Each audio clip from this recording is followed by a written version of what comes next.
Okay. Hello, everybody, and welcome to Stablecoins Are Killing It, episode number 5. I'm Lou Kerner with Crypto Mondays, which is now on VR, and I'm coming to you from Los Angeles.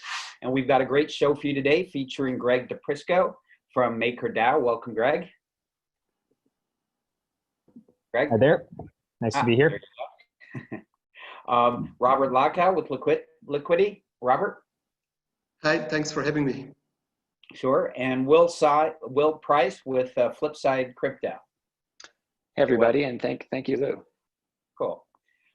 So each of our speakers are going to share some thoughts on stablecoins for 5 to 10 minutes, and then we're going to spend the rest of the time after the formal comments in Q&A with the audience. So if you have questions, you can put them into there's a tab on Zoom, a Q&A tab on Zoom, and put your questions on Zoom.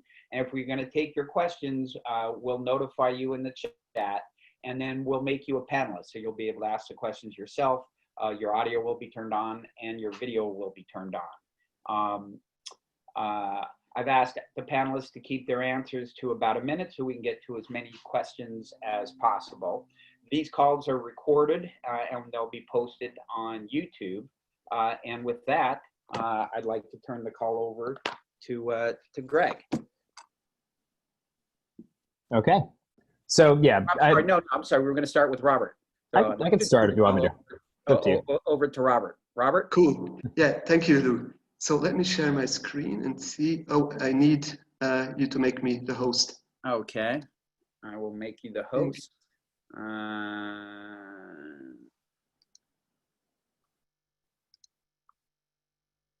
There you go. Cool. Now it should work. Let me know if it works. Yes. Cool. So hello, everybody. I'm Robert Lauko. I'm the founder and CEO of Liquity. Liquity is a decentralized borrowing protocol, and it's also a stablecoin. And this is the aspect I would like to focus on now. So let me start by giving you an overview of how existing CDP platforms achieve price stability and show on the side how Liquity is different from them. Like here, what I have on the left-hand side is the way how existing stablecoins or CDP platforms manage their stablecoin by a variable interest rate. So they can do that by having a human governance mechanism that adjusts the interest rate. And this allows basically the coin to, this allows the system to make loans more or less attractive by lowering or increasing the interest rates. And there is another soft peg mechanism there, which is just the fact that whenever the stable coin trades above $1, it usually becomes more interesting to take out a loan because, I mean, if the price later drops and you can repay at a lower rate, that makes obviously sense for you as a borrower. And also the other way around, if the stable coin trades below $1, it makes sense to repay your loan maybe a bit earlier than you wanted originally. But what's important to know is that like in current systems, the stable coins are generally not redeemable. There may be exceptions to that, but in normal situations, you cannot give your stable coin back and get like an ether or any other value for it in return. Now, Liquity is a bit different. Liquity does not charge any interest, so it's zero interest. It does, however, have some fees, like 2 kinds of fees. I will cover them a bit later, but those are one-time fees, and they are fully algorithmically governed. So there is no need for any human governance mechanism to set them because the system automatically regulates them. And most importantly, our stablecoin is redeemable at face value against the ether. I will also cover that, how that works in more detail. And now those mechanisms allow Liquity to basically squeeze its price or squeeze its stablecoin's value between the price floor and the price ceiling. Now the price floor is around $1 and is maintained by the fact that the coins are redeemable at face value against the ether, and the price ceiling I will show how that works on the next slides. So let me just maybe quickly talk about the fees first. So here on the left-hand side, we have the normal, like the regular situation you would expect. You have a borrower who wants to get some stable coins. So the borrower locks up some ether and gets a loan in the stable coin coin that the system can mint itself. And by doing so, the system may charge him an issuance fee, which is just charged at the time when he takes out the loan. And it's fixed in that moment according to the current fee. So it's not a recurring fee, but a one-off charge, basically.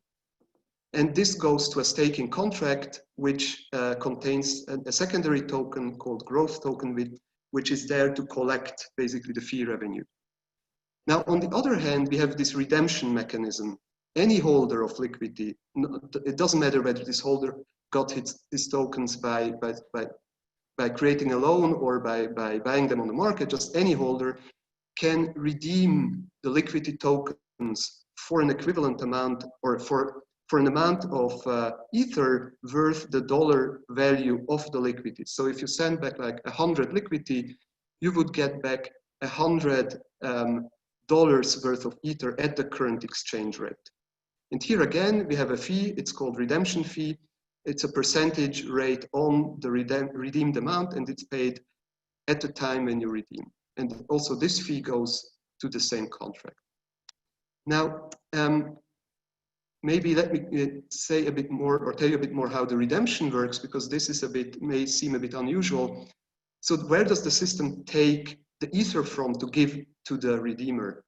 Now here we see in the system that we have the CDPs, like those boxes are the CDPs, and the blue bar is the collateral, and the red bars are the debts. And those are sorted by collateral ratio. So this is the riskiest position, while this is the safest position with the highest collateral ratio. So what happens if Alice redeems her Liquity token is that the system would use the Liquity to repay the lowest collateral or the riskiest loan. So we see here that the red bar is gone. There is still this blue remainder, which is the collateral surplus. This remains with the borrower. So the borrower who had this position, who owned this position, does not lose any value. It's just that he ends up having his debt reduced and his collateral reduced as well. And if more Ether is needed because the redeemed amount is larger than one CDP in the system, the protocol would just proceed with the next one, and so on, until the entire amount is redeemed. So that's how redemption works in our system. And now maybe just to give you a bit more background on the redemption fee and on the other fee, like the issuance fee, both fees are based on a base rate. And this base rate is again based on the amount of tokens that get redeemed within a certain unit of time. So if somebody redeems a lot like here, the fee would spike up.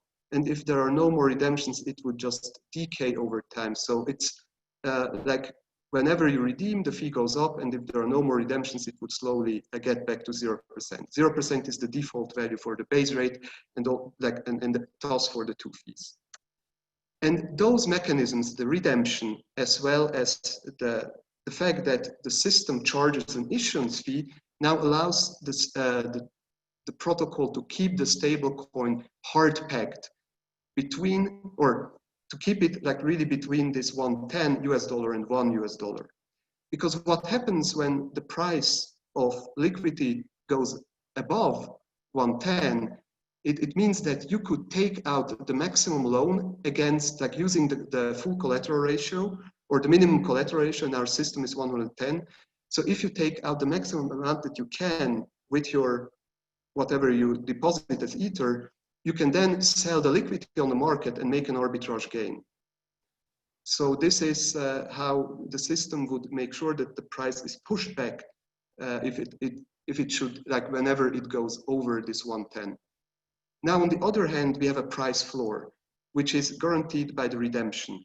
Because whenever the price is below this $1 and the fees, the current fees, I mean, that's why there is this light blue area here. The fees are a bit variable. So there is this area around or a bit below $1 where another arbitrage strategy becomes interesting.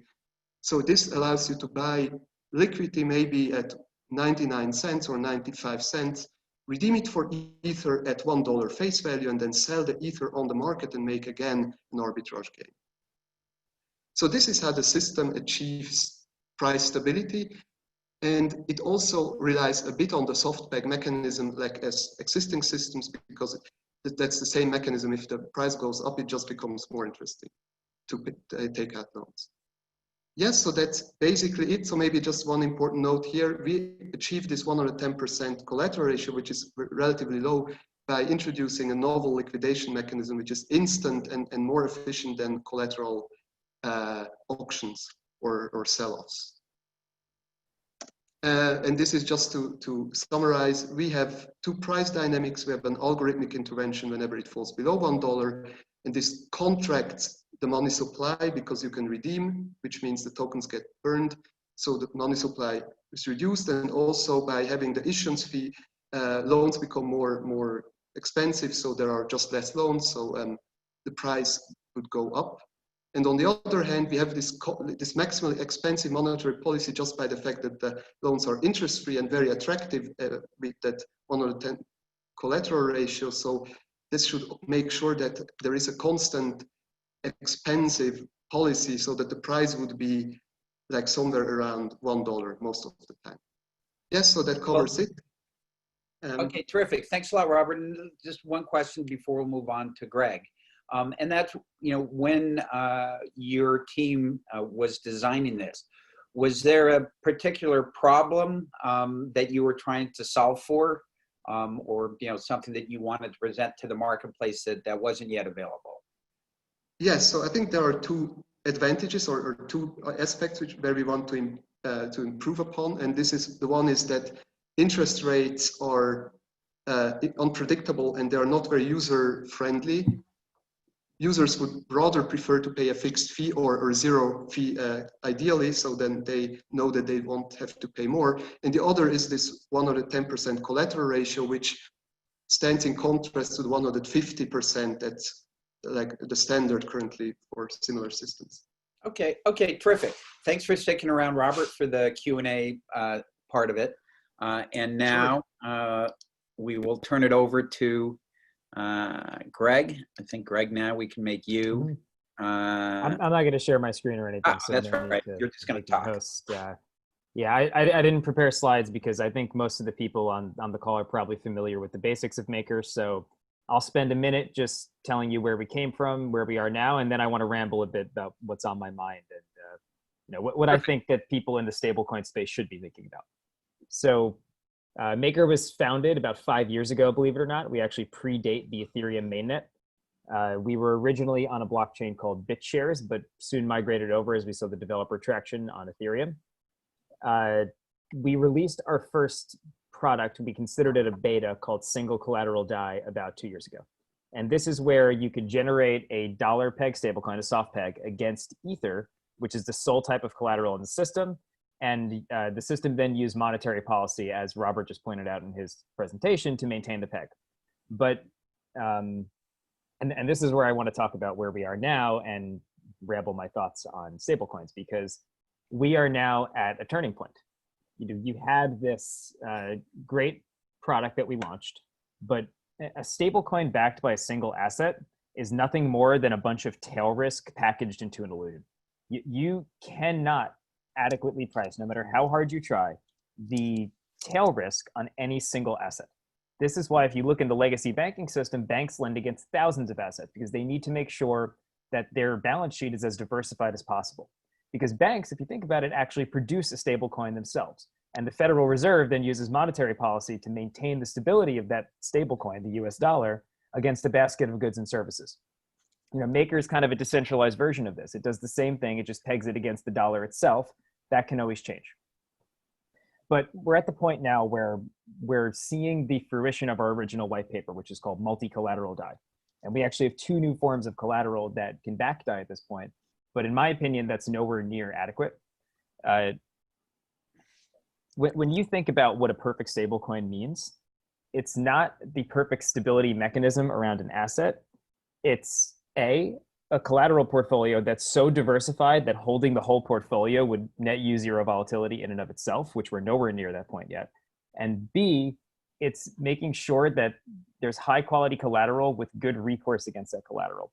Because if you're going to presume that anybody who can generate credit in the economy, because we're obviously trying to do something bigger than just the blockchain space here. We want to go into the broader economy. We want to touch real people's lives. if the presumption of accessing credit is that you need to own a cryptocurrency, which you purchase through a centralized exchange, that is not real democratized access to credit. Democratized access to credit means that you could take the assets you have today and turn them into liquidity, which is what DAI effectively is. You can pledge them to the Maker system and you can generate DAI against them. So the vision we have now, and the vision we had 5 years ago, is multi-collateral DAI. It's a stable coin that's backed by a portfolio of assets where the net volatility is as close to zero as possible. And anybody that has assets of any kind can generate DAI against them and have truly democratic access to liquidity. I think the most important thing about this is that diversification, beyond giving access to normal people, also helps the stablecoin in terms of risk. Because even if, let's say that you somehow had a perfect asset, but the only way to get that perfect asset is to use centralized exchanges, that's a risk in and of itself. So you want, not only do you want volatility diversification, you want the collateral portfolio to have uncorrelated volatility, you also want the collateral portfolio to have diversified existential risk. So, we recently onboarded WBTC into the portfolio. We had some criticism about that. But if you think about it, it's just another type of risk. There's a risk that, all the centralized exchanges get banned and now US citizens can no longer purchase cryptocurrencies. But there's also a risk that WBTC or BitGo get hacked. So the purpose of Maker, the purpose of the Maker holders, what they do is they price this risk and they try and every week with their governance calls, they try and accurately give parameters around what the most recent reflection of that risk is. And that's why I personally believe this can never be done algorithmically, because you need real people looking at these parameters, because there's no algorithm that could adequately predict tail risk 10 years into the future. Hey, Greg, how have those calls evolved over time? A lot. So they started just as, we used to call them Rune Radio, where Rune would just talk for an hour. And then now they are actually led by a community member who was elected by the Maker holders. We don't even know who he is. We just call him Long for Wisdom because that's his username. And they are much more formalized. So we have two different types of calls. We have the weekly monetary policy call where the parameters in the system are adjusted. And then we have the monthly governance cycle call where new collateral and structural parameters are examined. Okay, cool. Yeah, and sorry for my very quick ramble there. What's the no, we're still, you're still under your 10 minutes. What's the well under your 10 minutes. And what's the participation in those calls? And you guys do anything to try and increase that participation, or it's just all organic? It's totally organic. From what I see, we have about 100 people usually each week. I personally consider the participation rate, whatever it may be, to be a feature, not a bug. As a Maker holder, you're always backing the system. So by not participating, you are just delegating your vote to people who are. It's not like the people who don't participate are completely idle. They're actually just implicitly voting with the people who are participating. So if you decide not to participate, if you decide to participate, you have the ability to have your voice heard. If you decide not to, it's an implicit vote delegation. Let me caveat that by saying that we are adding real vote delegation in the near future, where a Maker holder can delegate their tokens to another Maker holder. But for now, I think the system works fine. You have an educated group of people that are making pretty complex decisions on a weekly basis. So that's the dream. Will there be any cap to how much of the vote one person can aggregate? That I don't know. I don't think they've sketched out all the mechanics of it yet, but I don't, even if there was, I don't think you can enforce that. So no. You could always find a way around that on the blockchain. Yeah, and by the way, I agree with you. If people want to be part of a community and not vote, that's still a community member. Yeah, what's important to note is that we designed this system to handle this. It's not like the whole system implodes because there's low voter participation or because certain Maker holders have more than others. It's designed to handle that kind of social construct. And so where do you think Maker's going to be in a year? Talk about where Maker's going. In what context? Just in terms of what things might be different, how it might evolve. I hope in a year you see every month several new types of collateral getting onboarded. Right now, we're still working through the more frustrating parts of that process, getting it in place. But once there's a sufficient decentralized governance process in place, which by the way is like the holy grail of blockchain, so that wouldn't hold your breath that it's going to be without turbulence. But if we can get that in place and you start seeing decentralized governance in action, onboarding new collateral types every month, then we've created something really special there. On the decentralized governance front, are there certain things, milestones, or when you guys decide, okay, we're in the right place to become decentralized? Well, we are decentralized, so yes, the foundation actually can't do anything without the community. But I'd say it's more when the community self-actualizes that they're ready to do that. And in order to help provide that structure, we've recently introduced the Maker Improvement Proposals.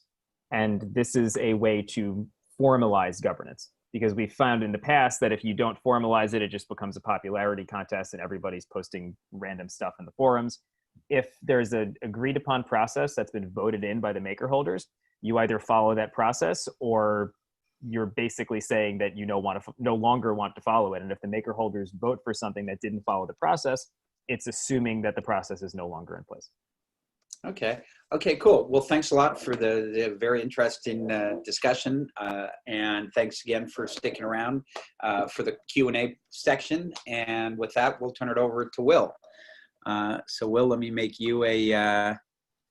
I believe I already am a host. Cool. Thanks to Robert. Yep. So I'm going to go ahead and share my screen.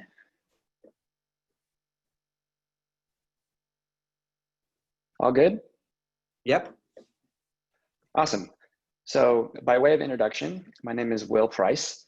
I'm a data scientist at Flipside Crypto, and we specialize in leveraging the transparency afforded by blockchain technology to monitor the health of those blockchain ecosystems and to understand the behavior of their users and their stakeholders. So we're very excited about stablecoins because they are onboarding a lot of meaningful economic activity into the blockchain space. And as a result, we have more and better granular data to analyze. So we don't have anything from Liquidity, given that we are not launched on mainnet, but we do have some maker data along with data on all of the other prominent stablecoins. So I want to show a little bit of that today. So given that 75% of stablecoin volume is happening on Ethereum, I'm going to focus there. In fact, stablecoins are cannibalizing Ethereum. And we've reached a peak of about 25% of all Ethereum transactions involving at least one stablecoin transfer. So this is a network graph, and we're going to use it to understand how stablecoin use cases differ by stablecoin. So here we have Tether on the left in green, USDC in the center in blue, and DAI on the right in orange. So obviously there are other stablecoins, exchange-issued stablecoins like Huobi USD, Binance USD, but I'm showing these three because I think it's a good balance of highlighting distinct use cases, and they're probably the three with the most vibrant communities, in my opinion. So each colored line here represents a token transfer, and the endpoints of those lines, which in graph parlance are called nodes, show Ethereum addresses. So those addresses are arranged on the graph based on how connected they are roughly. So the more transactions between two addresses, the closer together they are on the graph. So we can actually understand a lot about the network with this view. Addresses that interact mostly with centralized exchanges tend to cluster together, as do those with predominant activity in the DeFi space. So let's take a closer look at each of them. The data shows us that Tether is used mainly for arbitrage on centralized exchanges, predominantly in Asia. So that's Huobi, Binance, and Bitfinex. So anecdotally, Tether's also seeing some use for remittances and cross-border payments, but we actually don't see evidence of that here through centralized remittance platforms. That doesn't preclude, it's just that we don't necessarily have metadata on that. We also have indications that Tether is seeing nascent growth in DeFi, particularly with stablecoin swaps like Curve Finance and lending and borrowing pools like Aave and Compound. So some people are very excited about Tether and DeFi given its massive market cap. I think close to 90% of total stablecoin market cap, but others are concerned about the centralization risk thereof. So that's Tether. DAI has the vast majority of its usage in the DeFi ecosystem. The nexus of activity is around the Oasis on-chain decentralized exchange. Obviously, a lot of adoption in liquidity pools and for leverage trading as well. And Coinbase is the most meaningful on-ramp from the centralized world into the DeFi ecosystem, where DAI sees most of its usage. Well, and Yeah. I'm sorry, I just was interested if Greg was familiar at all with this data that Will is sharing in terms of. I have actually seen this exact data before from Will. So Okay, cool. I assume so because yeah, flip side is well known. But in any case, I'm sorry, Will, go on. Yeah, no worries. I think that this is a great way to show qualitative insight from aggregation of quantitative data. So that's why we like pretty pictures. So I'll touch on USDC next, which is seeing increasing adoption in DeFi, where historically users have preferred DAI for its decentralization and trustlessness properties.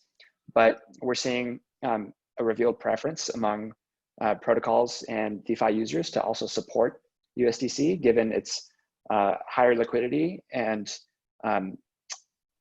more stable peg. Obviously, there are centralized risks that are introduced there, but that doesn't preclude you from using a centralized asset on those decentralized rails. And I'm sorry, Will, you said they're higher liquidity. What did you mean by that? Yeah, so just that the USDC has a significantly higher market cap, probably 6 or 7x that of DAI. And it's directly issuable and redeemable for dollars.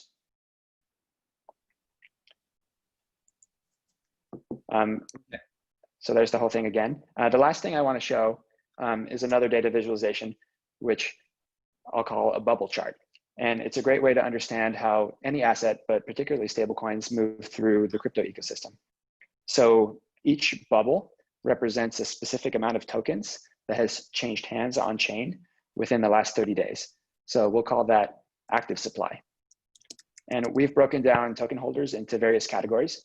Here we have users in red at the bottom, various buckets for different exchanges in the top left, and then what I'll call supply management activities, which is issuance of new supply or burning of existing supply. So then we can monitor this over time. So Tether's been criticized for a lack of transparency, but here we can see that most Tether is used for centralized exchange activity, but often is not sent directly from one exchange to another, but winds up in an intermediate wallet. Also, we can see Bitfinex periodically printing new Tether over the course of the month of April.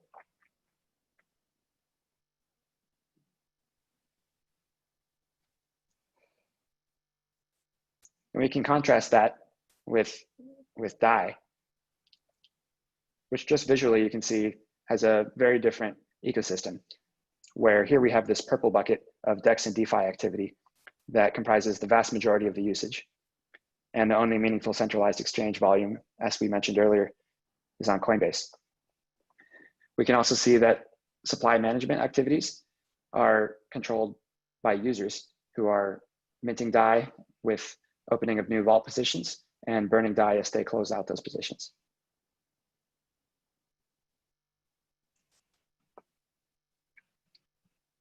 And then here we have USDC. A couple things to point out here. One is that we do have more meaningful DEX activity than you see in the Tether ecosystem, and that the vast majority of supply management activity goes through Coinbase, but any user of Coinbase can convert their dollars to USDC or vice versa.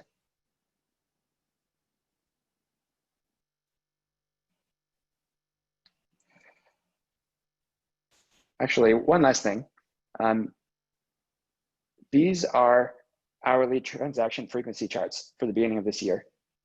So each circle is a 24-hour clock of UTC, London time, And then we have a bar chart of relative transaction frequency wrapped around it. So we can understand the geographic distribution of users by conducting time of day analysis like this one. So here we see that Tether activity starts to pick up around 1 a.m. UTC, which corresponds with 9 a.m. in China, and doesn't taper off until about 5 p.m. London time. And I would hypothesize that users in these time zones have less access to the traditional dollar-based banking system and are more likely to seek alternatives. Whereas with USDC, we see a predominantly Western user base, and DAI skews Western, but is a bit more distributed throughout the world. And that's it from me. By the way, Will, So my thanks, only Will. complaint there is that you gave USDC the cooler color in the first chart. You know, I would have to blame that on whoever made the graphic design for DAI, because I stole the color directly. And Will, when you looked through the data, what was the most surprising thing that you saw? Ooh, that's a good question. I was surprised by the extent to which Coinbase serves as an on-ramp to the DAI ecosystem. And I was also surprised by the extent to which USDC is gaining use in DeFi. Where did you think USDC was being used? You know, I originally thought that it was seeing more of its use on centralized exchanges as an alternative to Tether for users that were, you know, looking for that different risk profile afforded by a more regulated asset. But it turns out that many DeFi users are also interested in it. Okay. Okay. Well, thanks, Will. Well, generally at this point, we start the Q&A from the audience. And on all previous calls, I was able to make people from the audience a panelist. But as a heavy user of Zoom, what I'm noticing is they're making a lot of updates, and every time I use Zoom, it works a little bit differently. And so I'm actually not able to make people panelists at the moment. So if you have a question, put your email in the question, and then I will invite you as a panelist from Zoom, and then you can log back in as a panelist and ask your question. We'll see how that goes. I don't have Anna's email. Otherwise, I would have emailed her and made her a panelist so she could ask this question herself. The next question is coming from Ganesh. So Ganesh, if you go to your email, you should have a panelist link and be able to, there you go, Ganesh. So you'll have the next question. But I will ask Anna's first question, which is about the Liquity base fee when basing it on the rate of redemption. Is it modeled as an instantaneous rate or using as a moving average? So, Robert, obviously that's for you. Yeah. So thank you, Anna, and thanks, Lou, for reciting the question. This is a great question. So the current design is really an instantaneous formula where we simply take the fraction that gets redeemed, like the fraction of liquidity, of all liquidity in circulation, times some constant parameter. That's what we add to the current fee. So we take the current fee, which could be maybe 1%, and add this fraction to it. So the more you redeem, the higher it would spike up. And then in addition, we have a decay formula based on an exponential decay, which would just go back. But we are currently looking into a moving average scheme, like a weighted moving average scheme, to make this a bit more smooth. Okay, terrific. Thank you for that. And then we'll get the next question from Ganesh. You can unmute yourself. Hi everyone, I'm Ganesh. I'm a lecturer at Warwick Business School in the UK, and I'm researching stablecoins.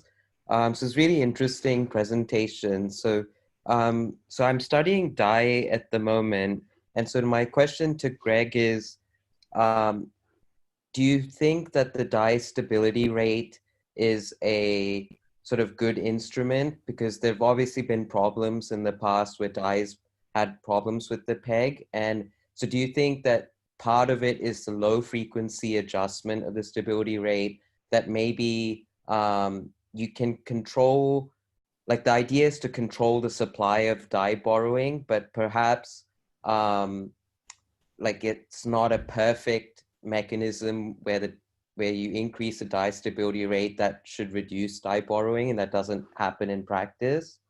And do you think that the corporate governance process is completely independent from sort of the DAI borrowings of users? Do you think that there might be manipulation of the rate by users who say have a heavy investment in DAI? And my question to Will, so I thought those graphs were really interesting. I was curious how you found the sort of Tether issuance going from Tether to Bitfinex. So I know that was the case with the Omni layer, but how do you know whether all of the addresses when Tether issues, when this new Tether created goes to Bitfinex? I was just curious how you did that matching. But yeah, those are my questions. I can kick it off there, and thank you, Ganesh. And it's exciting to see people in academia studying DAI. You know, that means a lot. And also, I have to encourage you, if you're not already, to please join our governance community, because it sounds like you have a lot to offer. So to answer your question about stability fees, yes, there is just such tremendous room for improvement on this that I would have to write a book about it. But you know, we can really learn a lot from the legacy economy, because this is how the money supply is maintained. And we have a lot more tools at our disposal than, let's say, the Fed. So I don't think that the concept of rates is bad. The concept of rates is really the best option we have.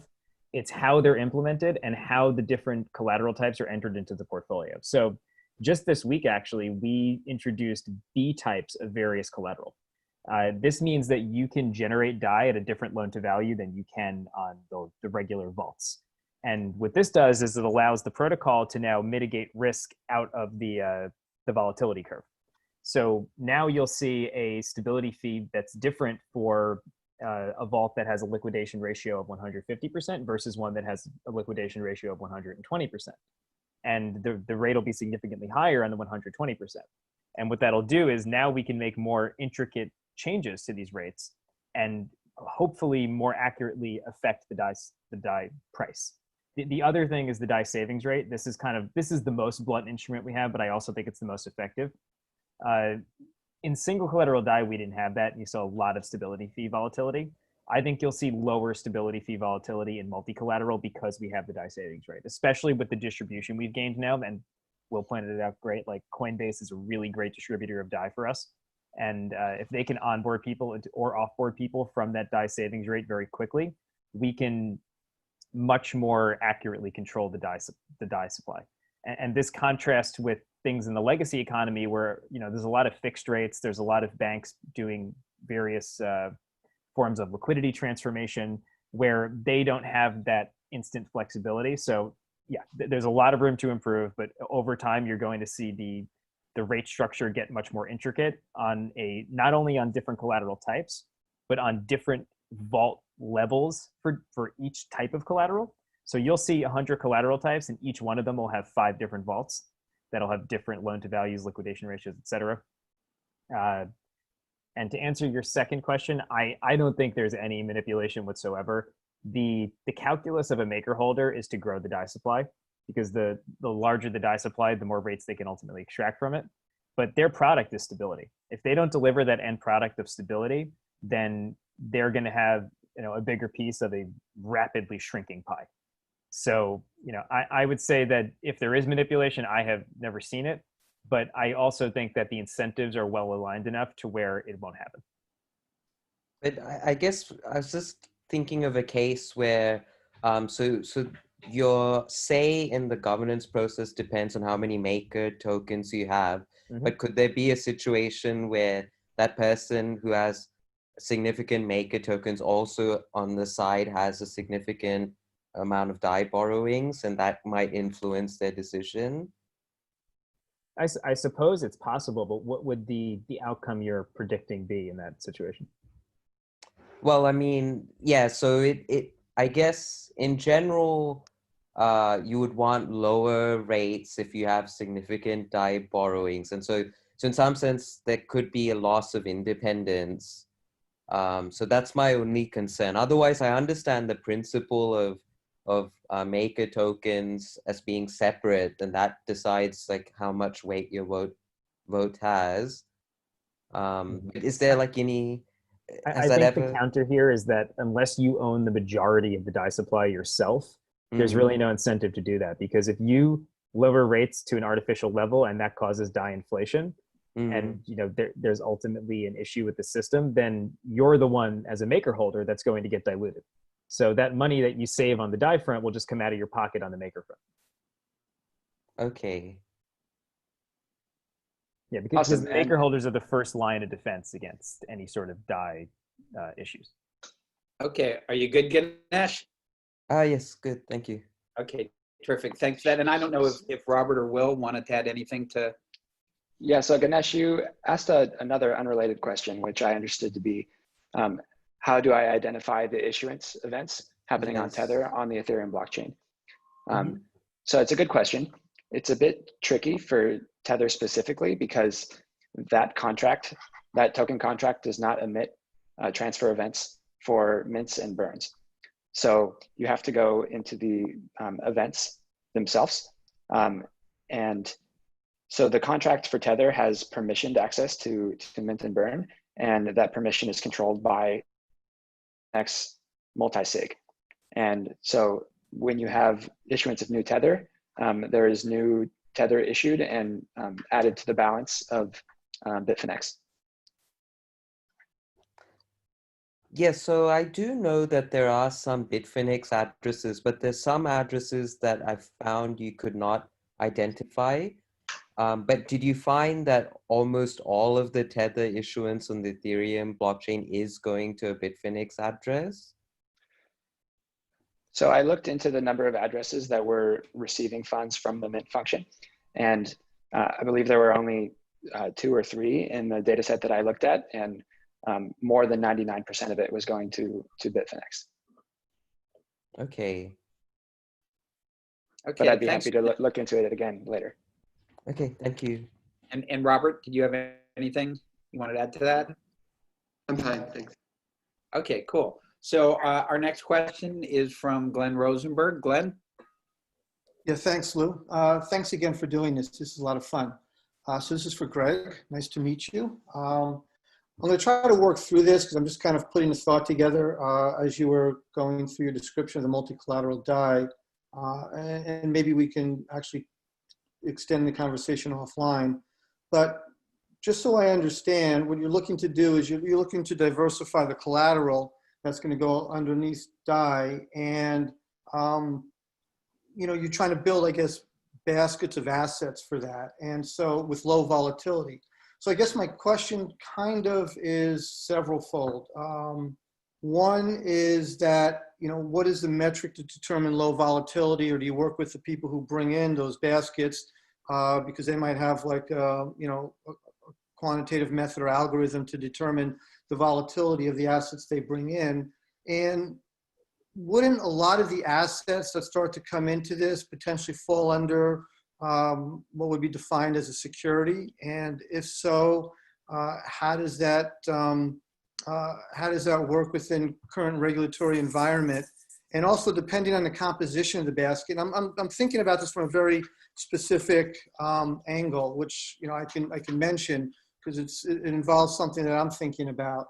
But so for example, if it's like a basket of commodity futures, like a long short basket of commodity futures, maybe wrapped or overlaid around like kind of some kind of fixed income notes or securities that create a return off of like a very low beta, low vol type of environment. So I guess specifically, like how do you work around being a security, and is it the vol metric that you determine that is basically what is the function of whether it becomes a stable coin or not? And also, how scalable is that? Because you start bringing in collateral from, like, for lack of a better term, like the real financial world, you're talking about potential markets of trillions, and that could create something that is quite large within the community. So first of all, I have to give the same first response I gave to Kinesh. It sounds like you have a lot to contribute, so I'd love to see you on the forums. Second, I'll try to, that was a lot of questions, so I'm going to try to answer them all. That's why I didn't type it out, because I knew I'd just go on and on. So, let me give you a high level overview of what, and keep in mind, this is all my opinion. It's up to the maker holders at the end of the day. I don't actually have any say in this process. But when I look at an asset and its place in the collateral portfolio, volatility risk is one parameter you're looking at, but you're looking at every type of risk associated with that asset: confiscation risk, theft risk, regulatory risk, like you were saying with securities. There's a whole pool of risk associated with every asset. And for decentralized assets, yes, the primary metric is volatility. And there you could just do a, simple value at risk you can do everything from a simple value at risk calculation to really advanced modeling that gives you more precise numbers. But at the end of the day, we don't need it to be that precise unless the loan to value is very high. So with Ether, with the loan to value of 66%, it's difficult to imagine outside of the events of March 12th, how this could be a major problem to the system. But there's also other hidden risks that come with decentralized assets, like the idea that their centralized on and off ramps could be shut down. And that brings up another risk, which is liquidity. So an asset that has low volatility but zero liquidity doesn't really help the system, because in a liquidation, it's just as bad as if it had high volatility. So it's this holistic calculation of every type of risk that's associated with an asset. And this is what the maker holders, they break themselves down into something called domain teams. And each domain team is supposed to scrutinize a different type of risk. We have a domain team for price feeds and oracles. We have a domain team for financial risk. We have a domain team for legal risk. And they interface via this loose social contract with the community, where the community gives them a priority list of the collateral they'd like to see. And the domain teams, which are specialized members of the community, then give them responses as to the feasibility of entering those assets into the protocol at this point in time, which segues me into answering your question about securities. So we've actually had a couple securities be proposed now as collateral. One of them is a pool of invoices. The other one is a pool of synthetic invoices, which are, I make that distinction because it's a bit different. Either way, the thing that goes into the vault and what gets liquidated is probably going to be a security. So to be honest, I don't think the community has fully grappled with how to do that yet, but they're well on their way to doing so. I mean, I imagine that obviously those assets are going to need to have whitelists. So while that doesn't affect the decentralization of DAI, anybody can hold DAI, anybody can transfer DAI. Centralized assets do not make DAI more centralized. It's just they make DAI more stable. But in terms of a liquidation and for the people that are bidding on those assets, they'll need to be whitelisted. They'll need to demonstrate that they have sufficient liquidity, and you'll probably need some kind of broker dealer to facilitate that transaction. So now there were two more questions that I forgot. Let's just, and Glenn, thanks a lot for the questions. Obviously, they're great questions. But also just want to give the other Will and Robert a chance to see if they had anything to add with regards to the conversation. Glenn's question. Yeah, maybe just very quickly. So, we have also been considering adding more collaterals to the system, or that's something that comes up again and again, but we have, I think, a bit like a different philosophy there, where it's really like a risk evaluation. I completely agree with that, but my current view on that is that currently no other token aside from Ether has currently really a low enough risk to be worth being added as a collateral, and not just due to the volatility, but also due to the fact that all those coins are relatively small in market cap. So I think that's also an aspect that's important, because when you add some token or asset that may not be volatile and may be legally okay and everything, but it's just too small, then what you end up being, you will become the main driver. The CDP platform will become the main driver for its price. So you end up adding new risks by that. So that's why we are a bit cautious on that front. And Will? Thanks, Robert.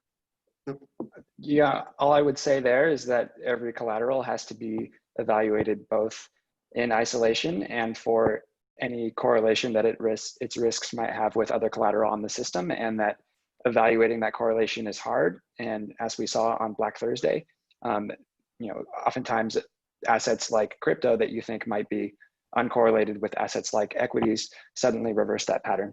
And that's exactly what makes tail risks so hard to evaluate.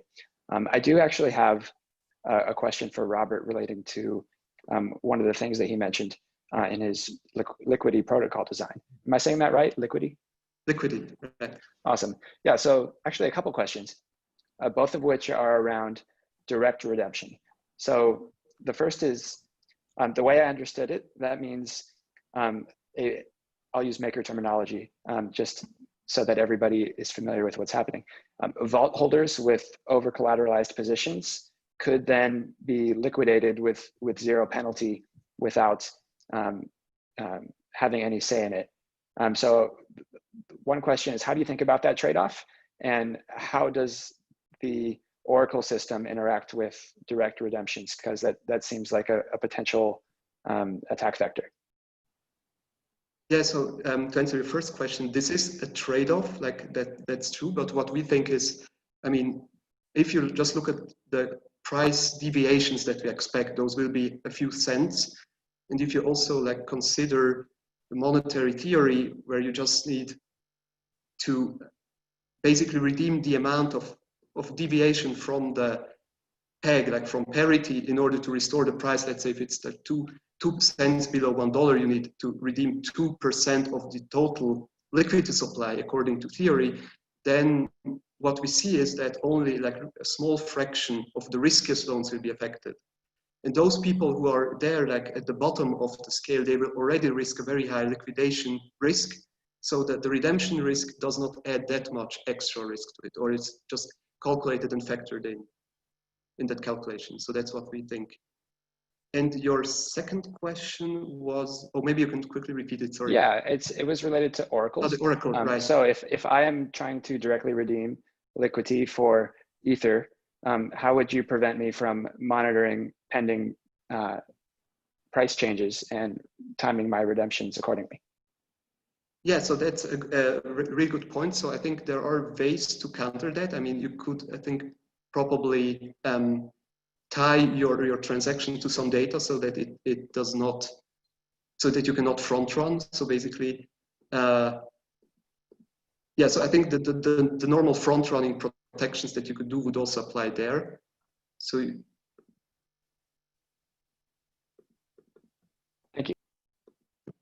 Okay, great. And I think what's probably our last question comes from Michael Chan. Michael, you should be a panelist now. There you go. Thanks for taking the question. So this question is for Greg, and you alluded a little bit to it before, but you talked about how decentralized governance is kind of the holy grail, and you're doing the best to do that. But in terms of adding centralized collateral assets to the platform, how did you kind of reconcile those two in maintaining overall decentralization for the platform? And what were their kind of conversations and the pros and cons about adding something like USDC to as a collateral for Maker? Yeah, so I mean, if you read the white paper going back, I think like 4 or 5 years, it's always been the intention of the team that real world assets would enter the protocol, and centralized, decentralized, and everything in between. Because as I was explaining in the previous answer, it's about the holistic risk of the asset and not just focusing on one specific type of risk. So to start, DAI becomes no less decentralized when you have centralized assets backing it. As a DAI holder, you don't have a redemption right on the underlying collateral. All you have is a short-term claim on that stability. And that stability is based off of the rates in the system, and the rates of the system are ultimately derived from the collateral, but there's no direct connection between DAI and the collateral itself. So if you hold DAI, and let's say it's 90% backed by USDC, just as an absurd argument, you could still transfer your DAI. They could freeze whatever USDC they want. They could never freeze your DAI. Your DAI is just as decentralized as it always was, because you created it. And I think that's a key differentiator between some of these other centralized assets where the risk is in forfeiture. You don't have that risk with DAI. But even if they were to seize some USDC sitting in the DAI system, that's where governance and risk management comes in, because you need to make sure that that USDC isn't such a large percentage of the portfolio that the maker holders can't absorb the blow in isolation. Because let's assume that they, I think USDC is about 10% of the overall, or no, it's like 1% now, but at one point it was about 10% of the overall collateral portfolio. Let's say that Circle froze all of that in one shot. That means that the maker holders would have to mint about $10 million of MKR. And they could absorb that. They did absorb that on March 12th. So basically, they're the line of defense between you and asset forfeiture. If you had mass asset forfeiture, where a significant percentage of the portfolio got confiscated overnight, then yeah, that's a problem. But that's no different than if centralized on and off ramps get banned by FinCEN and you can't trade anymore. It's just a different kind of risk. And the goal of the maker holders over time is to diversify all of those risks until the overall volatility and seizure risk and legal risk of the portfolio is as close to zero as possible.